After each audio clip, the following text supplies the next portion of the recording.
mungkin nanti bisa dibentuk tim untuk penyusunan SPKD ini, karena nanti kita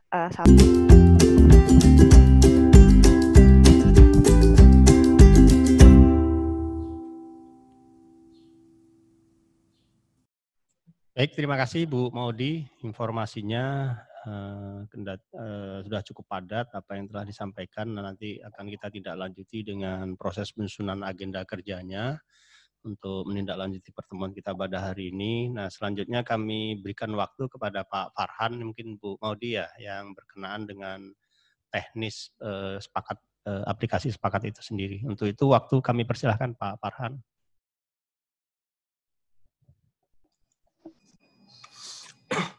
Halo Pak, apakah suara saya dapat didengar Pak? Ya, sudah kedengaran sudah. Jadi begini Pak, sebenarnya pertemuan kita hari ini itu sebenarnya cuma membahas mengenai apa aja apa itu sepakat yang secara umum yang tadi dijelaskan oleh Mbak Maudi.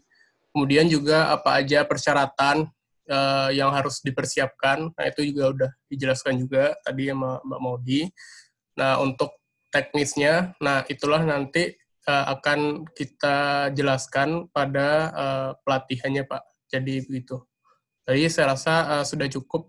Mungkin kegiatan kita selanjutnya itu mungkin tanya jawab dari apa yang telah dipaparkan tadi, apakah dari Bapak Ibu Bapeda dan dinas-dinas terkait, apakah ada pertanyaan terkait apa yang tadi telah dipaparkan oleh Mbak Maudi, yang nanti akan jadi yang nanti akan kita masukkan di pelatihan gitu, Pak. Terima kasih, Pak. Baik, terima kasih Pak Farhan atas tambahan informasi yang telah disampaikan. Nah, selanjutnya kita buka ke sesi diskusi berkenaan dengan rencana pemanfaatan sepakat khususnya dalam proses penyusunan SPKD Kabupaten Kutai Kartanegara. Nah, ini kami berikan kesempatan kepada Bapak Ibu sekalian, mungkin ada hal yang ingin disampaikan, ditanyakan, nanti akan dijawab oleh narasumber. Mungkin untuk kesempatan pertama nih, Prof. Ice mungkin ada hal yang saran, masukan atau seperti apa? Kami silakan, Prof. Ya, makasih Pak Kepala Bapeda. Terima kasih Bu Maudi dan Pak Farhan tadi yang sedikit menjelaskan, memperkenalkan kepada kami tentang aplikasi yang akan digunakan untuk khususnya penanggulangan kemiskinan.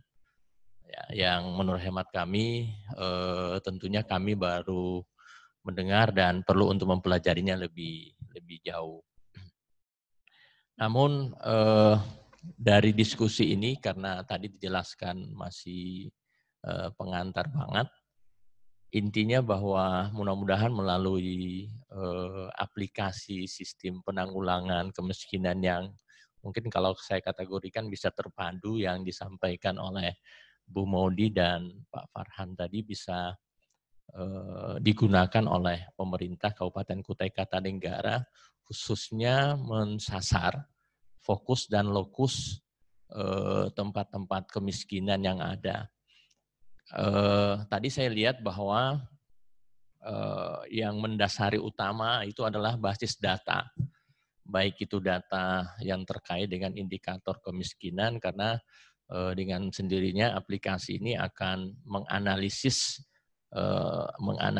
data yang ada sehingga akan mungkin keluar indikator-indikator mana yang perlu untuk disentuh, untuk diintervensi sesuai dengan anggaran yang dimiliki. Mungkin pertanyaan saya, karena ini sudah dicobakan di Pulau Wali Mandar, sejauh mana tingkat efektivitas setelah Pulau Wali Mandar ini mengaplikasikan sistem ini sehingga perencanaan dari awal perencanaan, kemudian keikutsertaan berbagai perangkat daerah di dalam sistem ini untuk bisa menurunkan angka kemiskinan itu, Bu. Karena kita sama sekali masih baru mendengar apa yang disampaikan oleh Bu Maudi maupun Pak Farhan itu. Itu yang pertama. Kemudian yang kedua, tentunya kalaupun ini sistem, data yang diinput di dalam sistem ini tentunya data yang betul-betul valid ya. Artinya kalaupun data yang diinput nanti tidak valid, saya yakin dan percaya bahwa intervensi yang kita lakukan pun itu nanti bisa lokus dan fokus serta sasarannya yang tidak tepat. Nah, oleh karena itu mungkin ini juga sekaligus memberikan informasi kepada kita bahwa data yang kita input di dalam sistem ini betul-betul valid. Mungkin kami perlu sedikit dibocorkan data-data apa yang maha penting untuk bisa dimasukkan di dalam sistem ini sehingga nanti informasi yang keluar dan eksekusi anggaran yang dilakukan itu tidak bias. Mungkin itu yang kedua. Mungkin untuk sementara ini yang bisa kami sampaikan. Mohon maaf jika ada hal yang kurang berkenan. Wabillahi taufiq wal hidayah. Wassalamualaikum warahmatullahi wabarakatuh.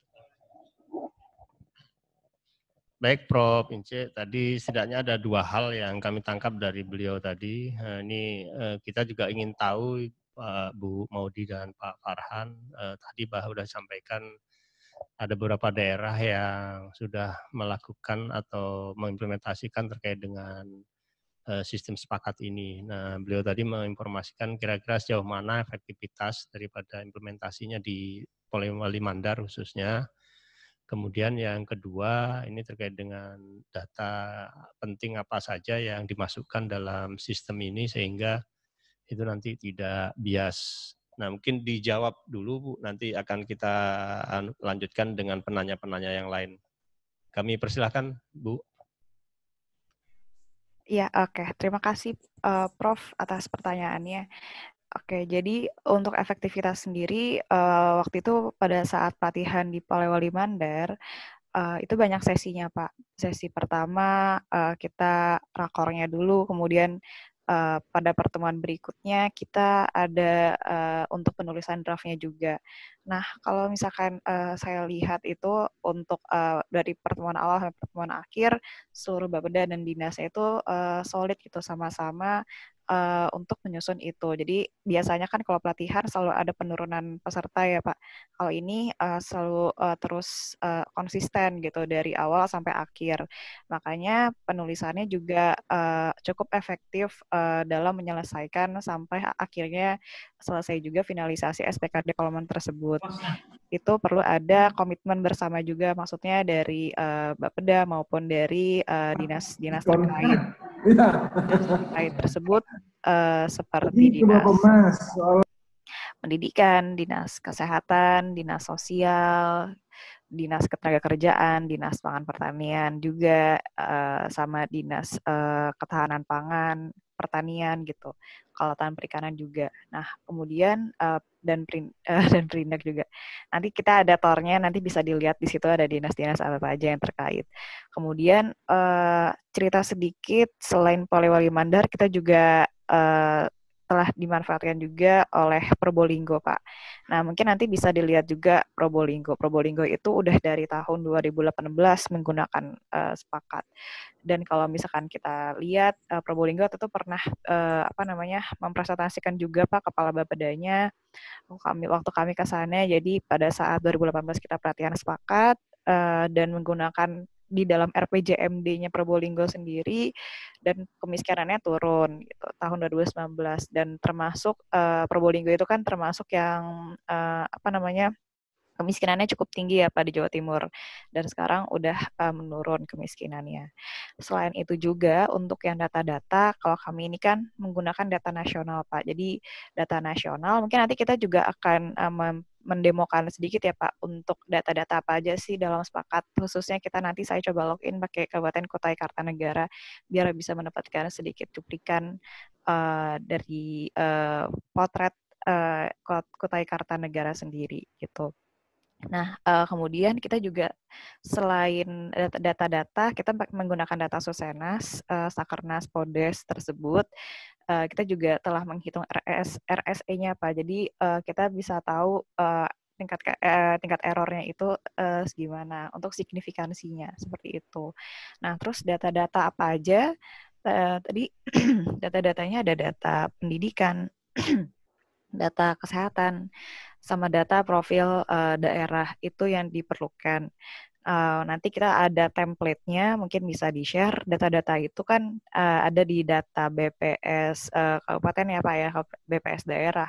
Karena kayak tingkat angka kematian ibu gitu, itu tidak bisa didapatkan di tingkat nasional gitu, biasanya di tingkat daerah.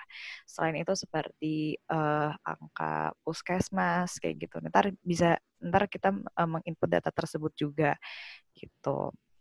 Segitu aja Pak Kaban.